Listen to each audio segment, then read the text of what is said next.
Good afternoon, everyone. I'm Lieutenant Corey Ancarangelo with the Branford Police Department. At this time, we are working in conjunction with the New Haven State's Attorney's Office, as well as Connecticut State Police Major Crimes Central District and the Office of the Chief Medical Examiner to investigate yesterday's active shooter incident. Yesterday, Tuesday, April 13th, around noontime, Branford Police received calls of gunshots being fired from a second-floor window on Main Street in the area of Cherry Hill Road. Officers responded immediately, arriving within 90 seconds of the initial shots. Officers were met with heavy gunfire from an individual shooting from the second floor of the building. There was one civilian shot by the suspect, and the victim was removed from the scene and was transported to the hospital with 9 non-life-threatening injuries. That individual is currently in stable condition. The South Central Connecticut SWAT team responded, along with members of East Haven, Madison, North Haven, Guilford, and North Branford Police Departments, and Connecticut State Police. We were also assisted by Branford Fire Department, DEMIS, and various other agencies. Negotiations with the individual suspect were attempted for several hours, but contact was not made. Branford Police had received information early on that the individual was alone in the building, and there was no indication that there were additional suspects or additional victims involved within that building. Around 6 p.m., the suspect was found deceased inside from what appeared to be a self-inflicted gunshot wound. The New Haven State's Attorney's Office and the Connecticut State Police Major Crimes will be conducting an investigation as it is still ongoing. No officers or other civilians were injured during this incident. At this time, I'm going to introduce Deputy Chief John Alves of the Branford Police Department, as well as Detective Lieutenant Dominic Eula. Good afternoon. I'm Deputy Chief John Alves. I'd like to say that the number one priority of our agency is the safety of our community. Yesterday was a very difficult day for the town of Branford. We are very, very fortunate that more lives were not lost due to this incident. Our officers bravely responded to the report of an active shooter and were on scene in 90 seconds.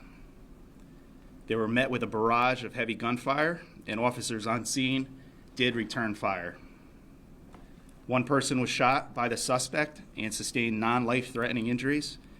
We hope our victim has a speedy recovery.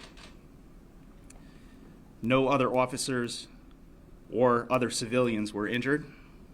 Many other civilians were terrified, and they were in the vicinity of the gunfire. Many nearby vehicles and homes were damaged. Initial responding officers did a phenomenal job containing the scene and moving citizens to safety. The South Central Regional SWAT team was immediately deployed and responded quickly, along with mutual aid from many area departments. Our investigation is currently in the very early stages. There are many, many unknowns. We will formally identify the suspect pending final autopsy results from the Office of the Chief State's Medical Examiner. Our investigation at this time and preliminary information from the medical examiner leads us to believe that the suspect died from a self-inflicted gunshot wound. I have no information for you regarding the motives of our suspect at this time. Connecticut State Police Major Crimes Division is processing the scene, and they are involved in a joint investigation with Branford Police detectives. I would like to thank all our partners who quickly and bravely responded to this incident. This includes the Branford Fire Department, East Haven Police Department, Guilford, North Branford, New Haven, the Connecticut State Police, the FBI, the New Haven State's Attorney's Office, Homeland Security, and various other agencies and divisions. I would like to thank the public for their cooperation yesterday, for their patience, and those involved for their bravery. If anyone that was involved needs to speak to police or has any additional information to share, we ask that you please contact us at 203-481-4241.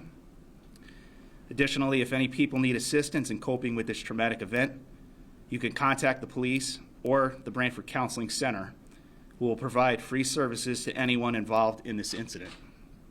They can be reached at 203-481-4248. Thank you. At this time, we have about 5 minutes to answer some of your questions that you may have. Just wanted to check, Deputy Chief Alves, if you can tell, based on the gunshot pattern, was the suspect, in your view, aiming at anything or anyone, or was he just randomly shooting? I believe that it's very early in the investigation. We're going to try to find out that there were many, many homes damaged. There were many vehicles damaged. Certainly shots were intentionally placed. There were shots in a gas pump, rounds located inside a gas pump at Pepe's garage. So that is something that we will be able to determine as the investigation moves forward. Is this a gentleman that you've ever had contact with before, to your knowledge?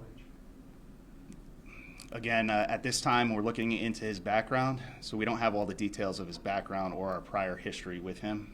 So that is something that we will be looking into, and in the future, we could put out that information, what we obtain through our Facebook accounts or other press releases. What kind of weapon was he using? There was multiple weapons involved. I believe Detective Lieutenant Bueller may be able to speak to that. Sure.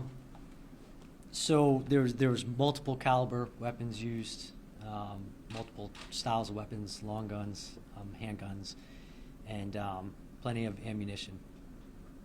Any idea how many rounds were spent? We're still collecting that evidence. As you guys saw from being over there, there's a lot to collect, so I couldn't give you a round count at this point. Any explosive devices? Not that we're aware of. We did have New Haven Bomb Squad come out. Mm-hmm. They did check the area. Nothing that we found. No bomb-making material or anything like that. Can you talk about just how fortunate it was that nobody else was hit, nobody was seriously injured? Yeah, no, we're definitely extremely fortunate that no additional lives were lost. Absolutely. Many, many people were in a place of danger. Our officers responded immediately. They got there very fast. They created a containment. They got many civilians out of harm's way. And, I thank our resources that came to our assistance.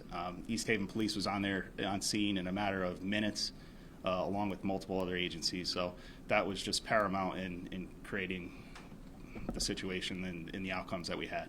The gentleman who owns the wine shop next to Pepe's, he was the one who was hit in the rear end, but you guys, can you talk about how you couldn't get ambulances in there at the time? Correct. Initially, we knew that one person was shot. We couldn't get to him. I did find out that his injury wasn't life-threatening and that we had a little bit of time there. Officers responded, they got to him, and we were able to create a plan to get him out and get him to safety. The fire department was already staging for us, and they did a great job in transporting him immediately. Were his weapons legally owned, registered in his name? You want to answer that one? Yeah, so he did have legally registered firearms. We're still collecting them. So I can't give you exact details on if all of them were registered, but we do know he had several registered firearms. Are you able to say if he was a local person or was he from out of state, anything about a connection to the town? Yep, he was a resident. He did live here. We're still, again, trying to get his background as to his complete history, but he was a resident of the town. Was that his apartment that he was shooting from? I don't want to go into those details quite yet.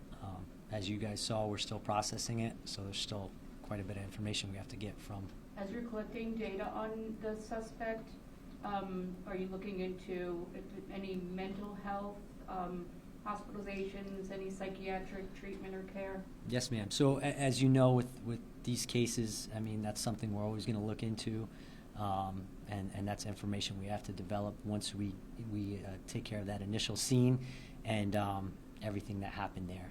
We'll start working on all that. Were you ever able to make any sort of contact with him?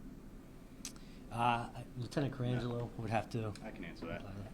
We were not. Multiple attempts were made to make contact with him. There was no contact that were able to be made. When was the last time he fired that you're aware of? After your question, we just have time for one more question. Do you have? I'd have to research that for you and get the exact time frame. To be honest with you, it all meshed into one big event for us, so it's hard for me to say off the top of my head that. But I could provide that to you at a later time. Deputy Chief, was there any interaction, a neighbor filing a complaint with the police regarding this man at any time? Not that I'm aware of at this time. I believe there was a complaint made that involved him. I have not had time to research that. That is something that we will be looking into. And thank you very much for coming. Please follow our Facebook page for additional updates, and we appreciate your patience, appreciate the community, we appreciate the support. There's been an outpouring of support, which has just been great for our officers, and thank you. How are they doing? We're doing well. So. It's been fire for a long time. Yeah, it was. Yep, many of us were up there. I was up there personally, along with captains and everyone here, many of our officers, and yeah, it was definitely. I can handle that. I'll handle